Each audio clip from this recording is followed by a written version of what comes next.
When everything falls apart, it's easy to believe that you're broken, that something inside you has failed, or that you've somehow lost your way beyond repair. But here's the truth: you're not broken, you're being built. What feels like destruction is often construction in disguise. The moments that tear you apart are the very moments that shape you into someone stronger, wiser, and more grounded than you ever imagined you could be. Think about it. Every person you admire, every success story you've ever heard, comes from someone who faced chaos and pain and didn't give up. They weren't spared from hardship, they were strengthened by it. And yet, when it's you in the middle of the storm, it's hard to see that. It just feels heavy, messy, unfair. But the universe doesn't waste pain. It uses it to build something in you that can't be built any other way. You're not falling apart. You're being reshaped. When things fall apart, life is forcing you to stop living on autopilot. It's shaking you awake. The routines that used to keep you comfortable start to crumble, and suddenly, you're forced to face what's real, who you are without the titles, the plans, the people, or the security you once leaned on. It's in that space of uncertainty that you start to meet yourself again. You discover what really matters. You find the parts of you that are unbreakable. It's painful, yes. Growth always is. But think of what happens when a seed is planted. It literally breaks open before it grows. It doesn't stay perfect and intact underground. It splits apart, and in that breaking, new life begins. You are no different. When your world cracks, it's not the end, it's the beginning of something powerful. You may not see it yet, but this is the part of your story that will one day define you. You don't need to have it all figured out. You don't need to fix everything right now. What you need is to trust that this breaking is part of your building. You need to remind yourself again and again that the pain you're feeling today is creating strength you'll use tomorrow. Every single challenge is building emotional muscle, mental toughness, and the ability to keep going when others would stop. Here's what's even more important. Stop thinking that strength means not crying, not breaking down, not struggling. That's not strength, that's suppression. Real strength is being able to fall apart and still choose to show up anyway. It's allowing yourself to feel the pain, to face it, and to rise in spite of it. It's the quiet decision you make at 2 a.m. when you whisper to yourself, "I'll try again tomorrow." That's power. And yes, it hurts. You might lose people. You might lose the version of yourself that used to feel safe. But what's coming next is built on truth, on courage, on authenticity.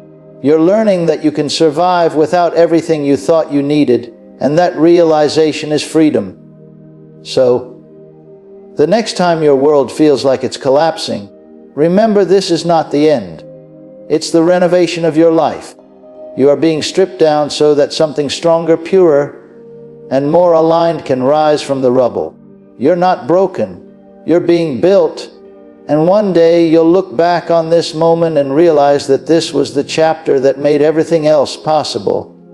Stay with it. Trust the process. The version of you that's emerging from this storm is the one who's going to change your life. You'll never feel ready.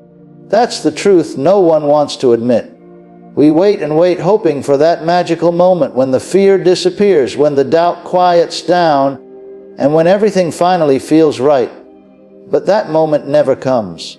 Readiness is a myth. If you're waiting to feel ready before you take action, you'll be waiting for the rest of your life. The people who build, create, and rise aren't the ones who feel ready. They're the ones who act even when they're scared, uncertain, and unprepared. We think motivation shows up first and then action follows. But it's the other way around. Action creates motivation. The second you move, even in a tiny way, your brain shifts gears. You start to feel momentum, clarity, and energy. But as long as you sit still thinking about what you should do, fear grows stronger and the doubts get louder. You can't think your way into courage. You have to act your way into it. There will always be reasons not to start. Always. You'll tell yourself you don't have enough time. You don't have the right plan. You're not skilled enough, not strong enough, not ready.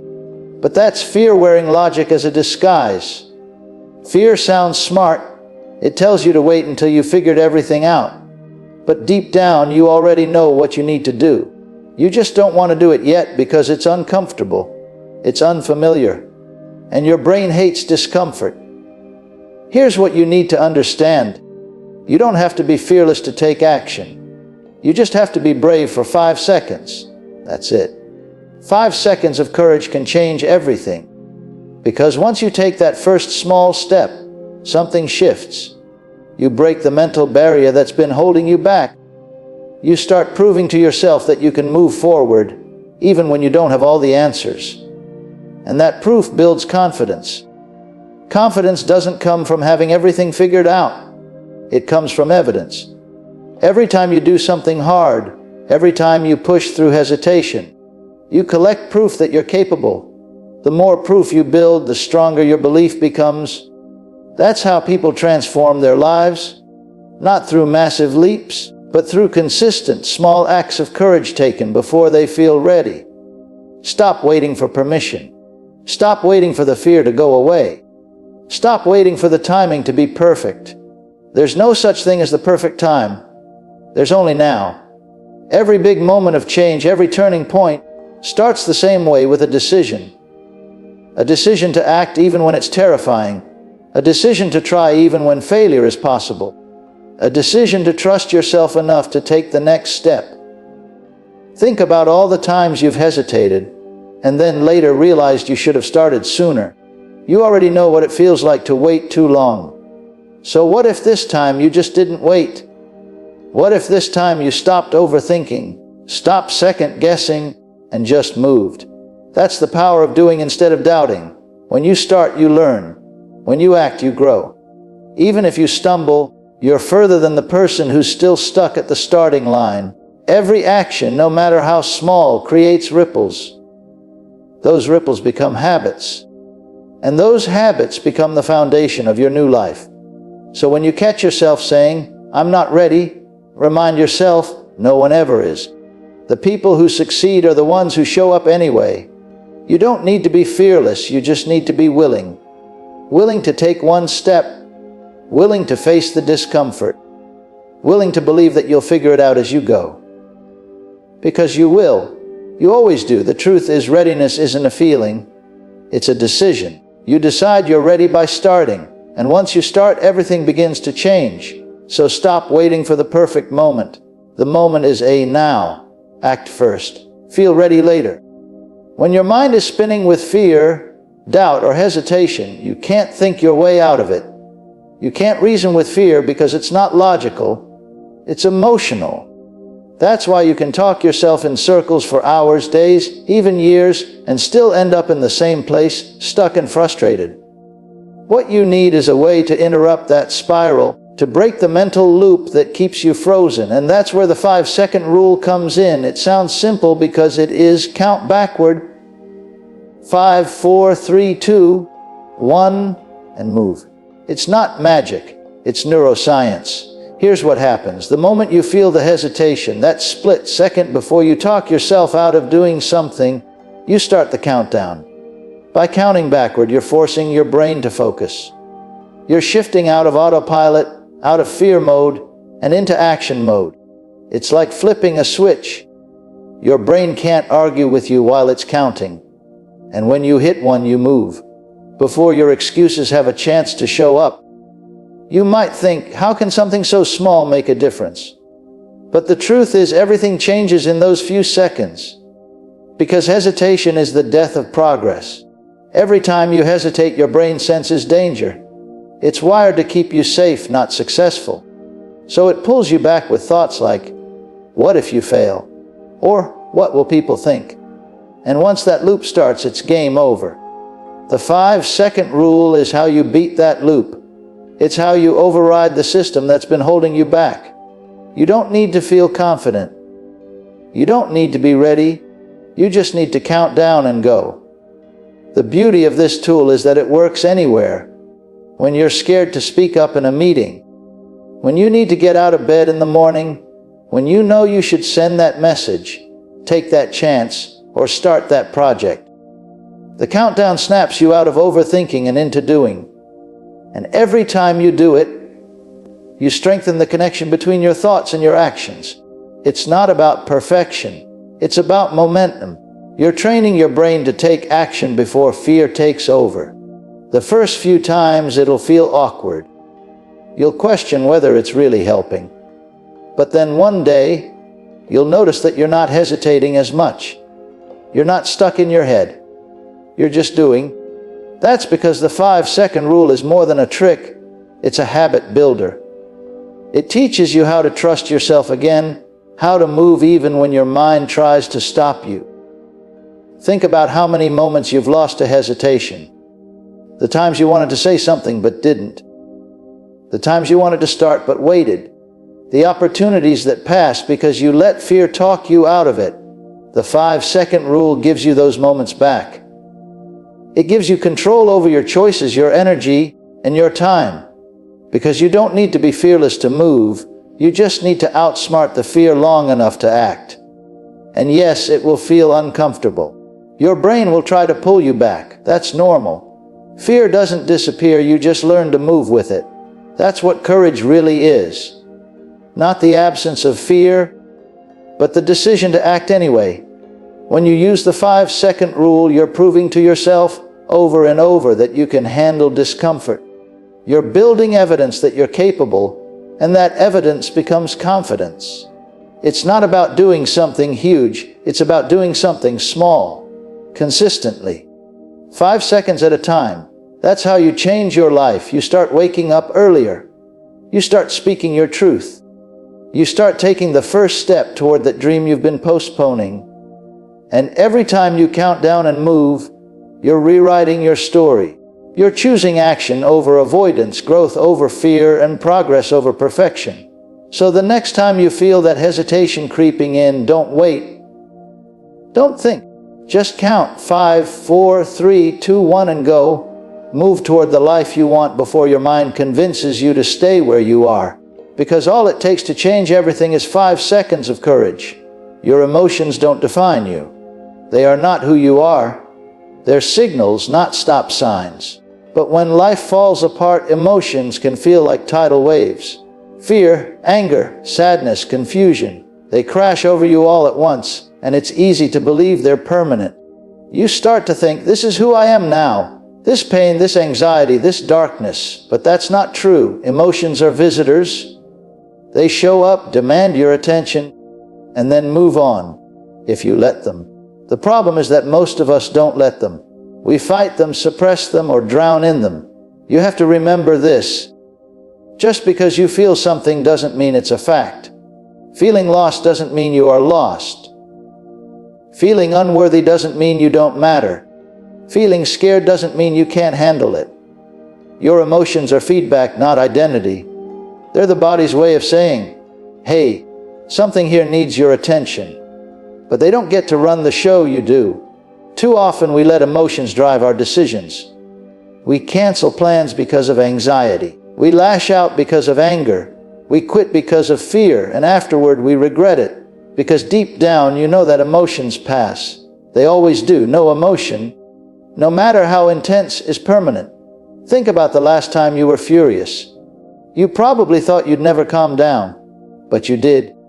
Or the last time you were heartbroken. You thought you'd never smile again, and yet here you are. You've survived 100% of your worst days so far. That's proof that emotions are temporary, and that strength runs deeper than you think. When everything falls apart, your emotions are going to try to take the wheel. They'll tell you stories. You're not enough. This will never get better. You can't do this. Don't believe those stories. Observe them, but don't identify with them. You are the sky. Your emotions are just the weather passing through. Storms come and go, but the sky remains. That's you, the constant underneath the chaos. The key is learning to feel without becoming consumed. Let yourself cry, scream, journal, walk, breathe. Whatever helps you release the emotion. But don't let it dictate what you do next. You can be scared and still take the next step. You can be heartbroken and still get out of bed. You can be anxious and still speak up. That's real strength. Not pretending you're fine, but showing up anyway. You don't need to wait for your emotions to be perfect to take action. You just need to recognize that you can coexist with discomfort. That's how resilience is built, by acting in alignment with your goals, not your feelings. Because feelings change, your purpose doesn't. When you learn to separate the two, you become unstoppable. Start paying attention to your emotional patterns. Notice what triggers you, what drains you, and what lifts you. Awareness gives you power. Once you name what you feel, it loses control over you. Say it out loud. I feel anxious. I feel sad. I feel angry. Naming it reminds your brain that you're in charge, that you are the observer, not the emotion itself. And when those emotions get loud, when fear whispers that you're not ready, when sadness tells you it's hopeless, take a breath and remind yourself, this is temporary. This is a feeling, not a fact. Then do the next right thing, however small. That's how you reclaim your power. You can't always control how you feel, but you can control what you do with those feelings. You can choose patience over panic. You can choose kindness over anger. You can choose to keep moving even when your heart is heavy. Every time you do, you prove that your emotions don't define you. You define them. So, when the storm hits and your emotions threaten to knock you down, don't fight the storm. Stand in it. Feel it. Let it pass, because it always will. And when it does, you'll see that underneath all that chaos, you were never broken. You were just learning how strong your calm could be. When life feels like it's collapsing, your mind immediately starts to spin. You replay what went wrong, what you could have done differently, what you've lost, and what you can't change. It's human nature to try to control the uncontrollable, to cling to what's already gone.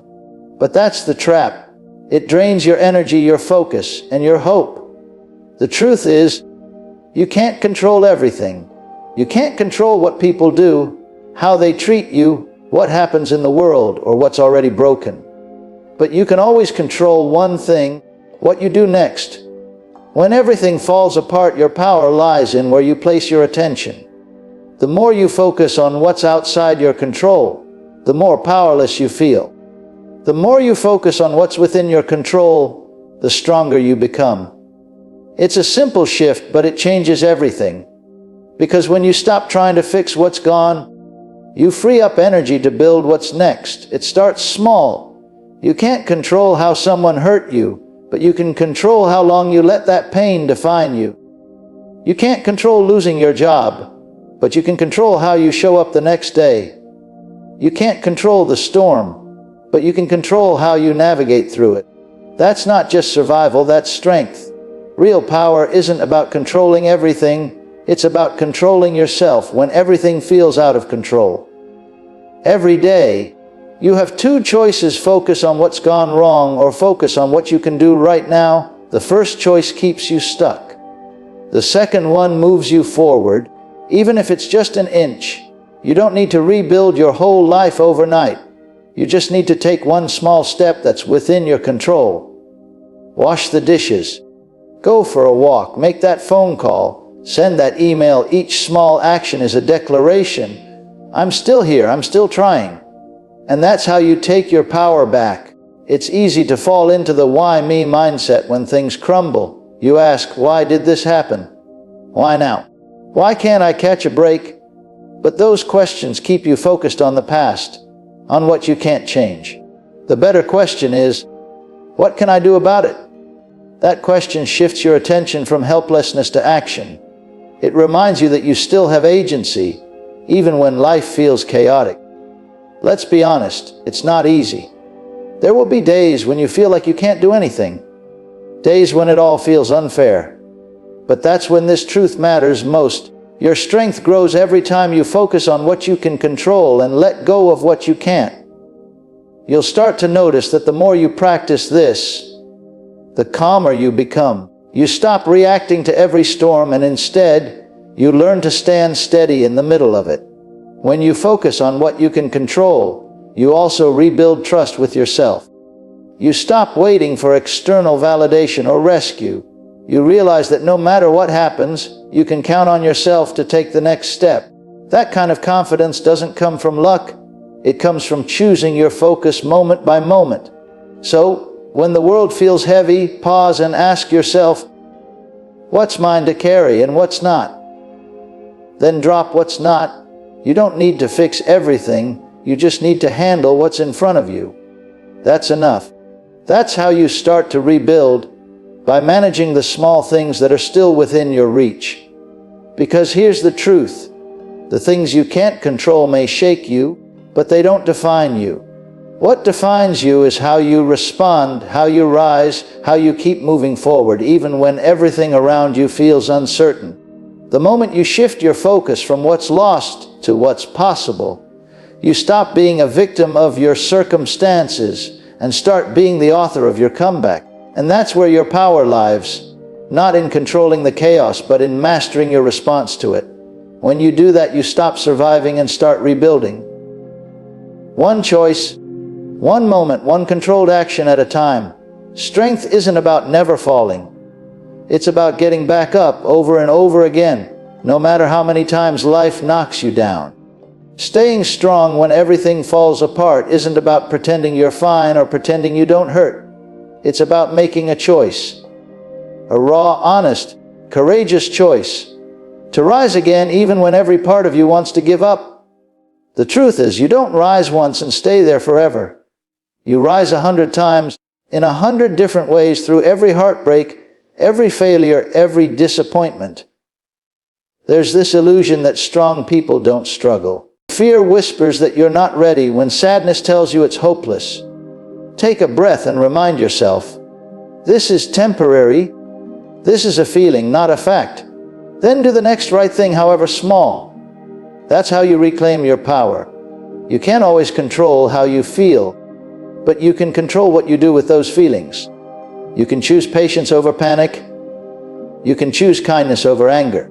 You can choose to keep moving even when your heart is heavy. Every time you do, you prove that your emotions don't define you. You define them. So, when the storm hits and your emotions threaten to knock you down, don't fight the storm. Stand in it. Feel it. Let it pass, because it always will. And when it does, you'll see that underneath all that chaos, you were never broken. You were just learning how strong your calm could be. When life feels like it's collapsing, your mind immediately starts to spin. You replay what went wrong, what you could have done differently, what you've lost, and what you can't change. It's human nature to try to control the uncontrollable, to cling to what's already gone. But that's the trap. It drains your energy, your focus, and your hope. The truth is, you can't control everything. You can't control what people do, how they treat you, what happens in the world, or what's already broken. But you can always control one thing: what you do next. When everything falls apart, your power lies in where you place your attention. The more you focus on what's outside your control, the more powerless you feel. The more you focus on what's within your control, the stronger you become. It's a simple shift, but it changes everything. Because when you stop trying to fix what's gone, you free up energy to build what's next. It starts small. You can't control how someone hurt you, but you can control how long you let that pain define you. You can't control losing your job, but you can control how you show up the next day. You can't control the storm, but you can control how you navigate through it. That's not just survival, that's strength. Real power isn't about controlling everything, it's about controlling yourself when everything feels out of control. Every day, you have two choices: focus on what's gone wrong or focus on what you can do right now. The first choice keeps you stuck. The second one moves you forward, even if it's just an inch. You don't need to rebuild your whole life overnight. You just need to take one small step that's within your control. Wash the dishes. Go for a walk. Make that phone call. Send that email. Each small action is a declaration. I'm still here. I'm still trying. And that's how you take your power back. It's easy to fall into the why me mindset when things crumble. You ask, why did this happen? Why now? Why can't I catch a break? But those questions keep you